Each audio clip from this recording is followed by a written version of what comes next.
क्या कभी आपने जानने की कोशिश की हो कि कैसे बिजली अपनी जनरेशन से लेके आपके घरों तक पहुंचने का सफर तय करती है, कैसे इसको डिफरेंट फेजेस से गुजारा जाता है और कैसे इसकी वोल्टेजेस अप एंड डाउन करके डिफरेंट स्टेजेस से गुजार कर आपको बिजली प्रोवाइड की जाती है। आज की वीडियो में हम देखेंगे कि कहां से बिजली जनरेट होकर डिस्ट्रीब्यूट होती है और फिर ट्रांसमिशन लाइंस के थ्रू आपके घरों तक पहुंचाई जा रही होती है। अस्सलाम वालेकुम, मैं engineer Mohammad Arfa Asif.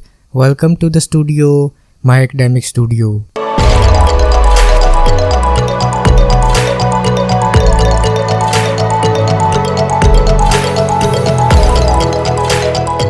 Before starting, if you are a unique viewer and want to learn electronics from beginner to advanced level, then kindly don't forget to hit that subscribe button in my channel. Electricity की generation के काफ़ी सारे process discover किए जा चुके हैं। Electrical engineers ने कोल को हीट अप करके उसकी स्टीम से टरबाइन चलाकर इलेक्ट्रिसिटी जनरेट करना शुरू किया। फिर कुछ डैम्स की बेस पर इलेक्ट्रिसिटी जनरेशन पर काम हुआ और उस पे एक टरबाइन को पानी के प्रेशर से चलाया जाता तो बिजली जनरेट की जाती। अब हम तो इलेक्ट्रिकल इंजीनियर्स हैं, बिजली को पैदा करने के जितने ज्यादा तरीके सोचे जा सकते थे हमने सोचे। तो विंड टरबाइंस, जिसको आज भी यूरोप और एशिया में natural resource of electricity generation भी माना जाता है, कभी सोचा नहीं था कि कुदरत के निजाम में चलने वाली हवा बिजली पैदा कर रही है। तो टू द पॉइंट अब आते हैं, ये सब होगी एक जनरल इलेक्ट्रिसिटी की प्रोडक्शन। यहाँ से बिजली पहुंचती है एक ट्रांसफार्मर में, जिसको कहा जाता है स्टेप अप ट्रांसफार्मर, क्योंकि एक पावर प्लांट ज़्यादा से ज़्यादा बिजली पैदा करता है और साथ ही उस वोल्टेजेस को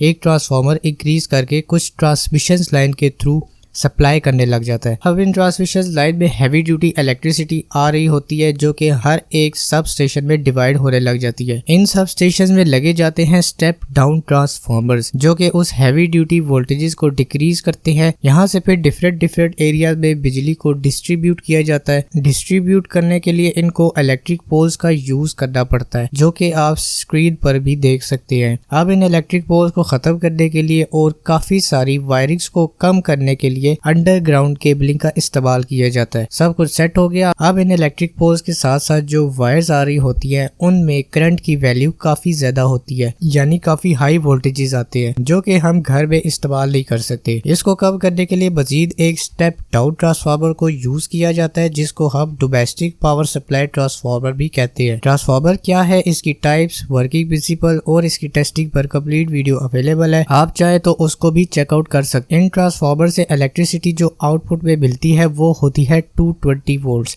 इन 220 वोल्ट्स को डिफरेंट फेजेस में डिवाइड किया जाता है और बारी बारी एनर्जी मीटर्स में इंस्टॉल कर दिया जाता है। वो एनर्जी मीटर्स फिर आपके घरों में अटैच कर दिए जाते हैं। उन एनर्जी मीटर्स के थ्रू आपकी इलेक्ट्रिसिटी के यूनिट काउंट किए जाते हैं और फाइनली हर यूजर को हर मंथ के हिसाब से उस इलेक्ट्रिसिटी का बिल पे करना पड़ता है। तो ये था एक इलेक्ट्रिसिटी का जनरेशन पॉइंट से कंजप्शन पॉइंट तक का सफर। वीडियो अच्छी लगी है तो don't forget to like, comment, share and hit the subscribe button before you go.